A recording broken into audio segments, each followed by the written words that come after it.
10th class pass అయిన విద్యార్థులు కానీ ఫెయిల్ అయిన విద్యార్థులు కానీ మనకి అకాడమిక్స్ కాకుండా నాన్ అకాడమిక్స్లో కూడా చాలా అవకాశాలు ఉన్నాయి.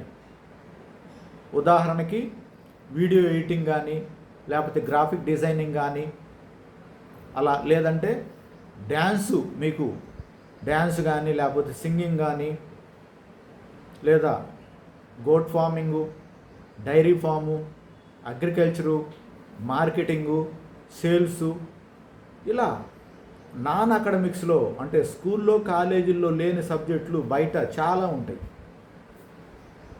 వాటిల్లో ఏ పని అయితే మీకు ఆసక్తి అభిరుచి ఉంటుందో దాన్ని మీరు ఎంచుకొని పని చేయటం వల్ల మీరు హ్యాపీగా పని నేర్చుకుంటారు. ఆ పనిలో నైపుణ్యం రావడం వల్ల మీకు సంపాదన సామర్థ్యం వస్తుంది.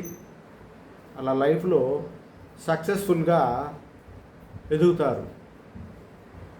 అలా కాని పక్షంలో మీరు కష్టపడి మీకు ఇష్టం లేని చదివి టైం వేస్ట్ అయ్యి డబ్బులు వేస్ట్ అయ్యి మీరు అనుకున్న ఫలితాలు రాక నిరుద్యోగులుగా ఏ పని చేయటం చేతగాక వ్యర్థంగా మిగిలిపోవాల్సిన పరిస్థితి వస్తుంది. మీరు అనేక మందిని గమనిస్తే అనేక ఉదాహరణలు మీరు చూడవచ్చు.